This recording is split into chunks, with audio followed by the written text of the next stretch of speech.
Is the Remington 7600 overrated? That was the question I asked last time, and man, there are a lot of strong opinions. So today, let's take it a step further and put it head to head with its cousin, the Remington 7400.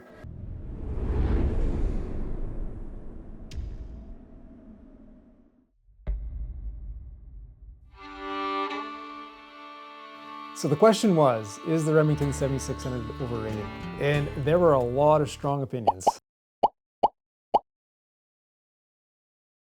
Some called me crazy for even considering it anything but the ultimate deer rifle, while others said, and I quote, "I hate that effing gun." So today we're going to take the conversation a step further, and we're going to put the 7600 side by side its semi-automatic cousin, the Remington 7400. So the original models of these guns actually both came to market at roughly the same time, the early 1950s to mid 1950s, and they both had paralleling development paths with the guns sharing a lot of common features and components. But however, spend a little time with these guns in the deer woods and the differences become very clear. We're going to start right out of the gate with the big one, reliability. And that's a category that the 7600 comes out on top. The pump's a rugged, little simpler design, can really beat it up in the course of a day, and the chances are it'll still function flawlessly. 7400 on the other hand can be a little bit finicky. And that's really in large part due to you got to make sure the gun is clean. You got to have regular maintenance,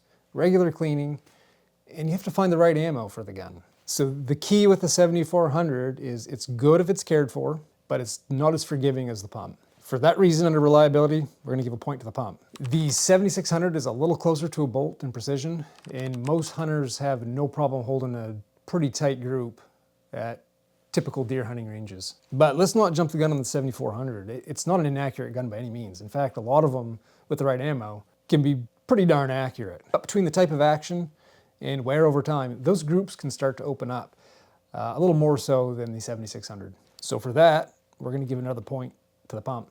2 for the 7600, goose egg for the 7400.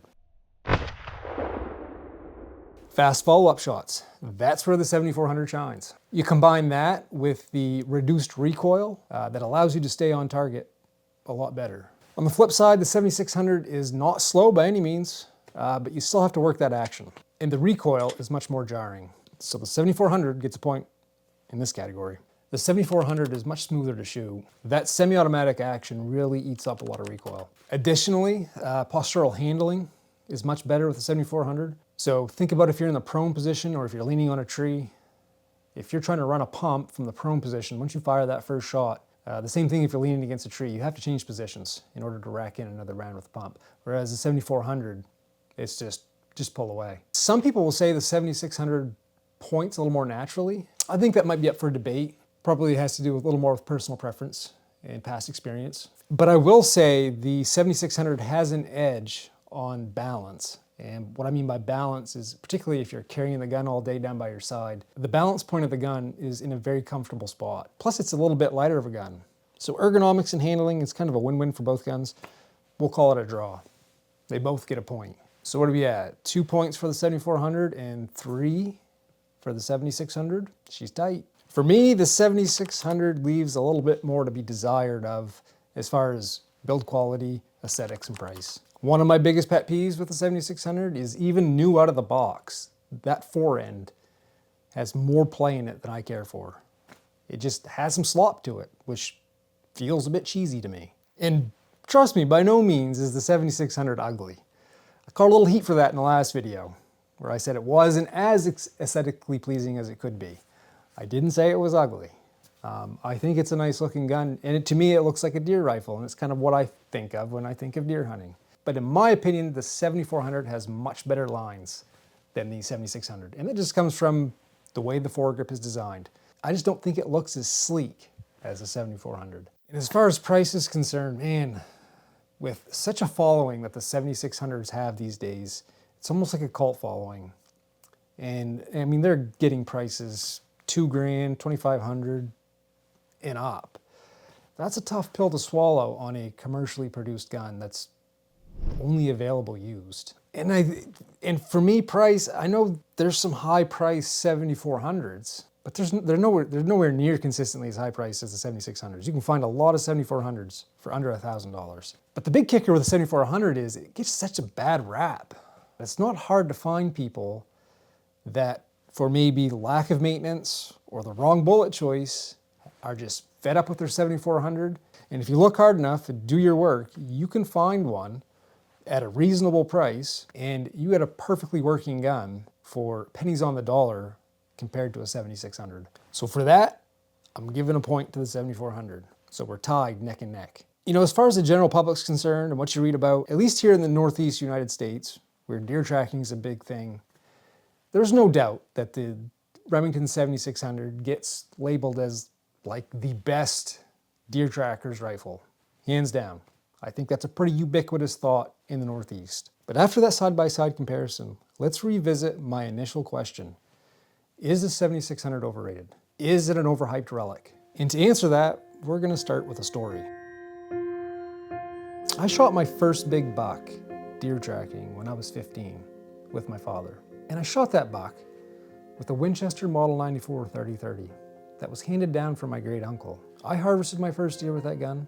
My father harvested his first deer with that gun. Fast forward a year later, prior to that season, I worked my tail off to save up for a new gun. 16-year-old, you want something that's your own, right? Not a hand-me-down. You want a new gun. You want a gun that is yours, that you're gonna build a story with. And that first gun was this Remington 7400, chambered in 270.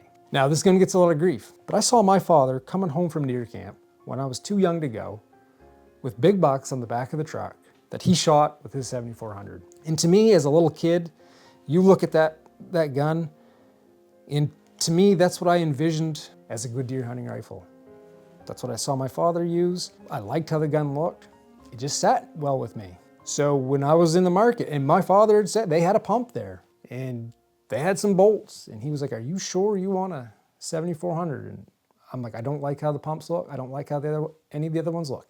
It was my money, my choice. 7400 it was. So I harvested a deer with that year. And I had a hand-me-down scope on it. I believe it was a Bushnell Sportview.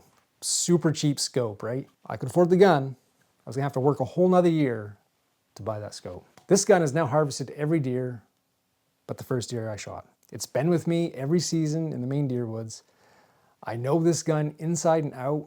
I am so comfortable with it. I know how it shoots. I know what it likes for ammo. I snap the gun up and it's right where it needs to be. So to me, when I look at this gun, I see deer hunting. And it's hard to change my mind on that. As the years went on, you know, I grew up reading the Benoits. I grew up reading all about the quote-unquote famous deer trackers. They all carried 7600s. And one thing that's important when it comes to hunting or doing anything is keeping somewhat of an open mind to make sure, am I making the right decision? Am I just digging in my heels because it's tradition? It's what I've always used. And we kind of always, what we use or what we feel is good, we don't want that threatened in any way. When someone starts to say, well, maybe that's not as good, we tend to dig in our heels a little bit and want to argue and talk over the person on why my choice of gun is the right choice and everyone else's is wrong. So later in life, you know, I've hunted with the 7400 a lot. It's my gun of choice. Is it really the best gun for me? So I bought a 7600 right here, and I bought this gun a few years back, right? I wanted a Benoit rifle. They shot a lot of deer with it. A lot of people shoot deer with the 7600. And it feels good. It points good. It's lighter, maybe a little more reliable. And I really wanted to like this gun. I really wanted to carry it, and I really tried. I shot this gun a lot, and I just don't have the comfort with this gun that I have with the 7400. A lot of that stems from, maybe it's a little sentimental with my 7400, but I've shot it so much, I've kind of grown with that gun, right? From a 16-year-old kid to I'm 43 now, that gun's been in my arms for a long time. I'm super familiar with that gun. And I just can't get myself to carry this in the woods. I've brought it to camp. I haven't had a day where I'm like, I'm gonna grab that pump and bring that out with me. I just can't do it. And my story is very similar to your stories. I read all the comments. There's like, as of right now, 500 and something comments. But I've answered every one of them. And the one thing that you pick up is like different rifles have different meanings to different people. And I think the bigger takeaway is not so much which rifle is technically the best. The real truth is the best rifle is one you know inside and out. It's the rifle that fits you right. It's the rifle you shoot with confidence. And maybe it even carries some family history and traditions. You see, we all have different stories and different experiences that develop us as hunters. And it's those experiences and those stories that can have a profound effect on our rifle of choice. For some hunters, that's going to be the 7600 pump. For others, it might be a completely different gun. And that's okay. At the end of the day, a rifle is just a tool. What really matters most is your connection to that rifle and how good you are at using it when that buck finally steps out. So, is the Remington 7600 overrated? That's really not for me to say. Only you can decide which rifle belongs in your hands. I guess that's where we're gonna end her. That was a lot of fun. I feel pretty passionately about that. The perfect gun is gonna be different for everybody. And I don't think it's one of those things where you can tell someone this is the gun they should be using or this is the gun they shouldn't be using. It really comes down to how well do they know their gun, how well do they shoot their gun, and does it mean something? I think that's way more important than having an expert or a self-proclaimed expert telling you what gun you should be using in the deer woods. That's only your choice.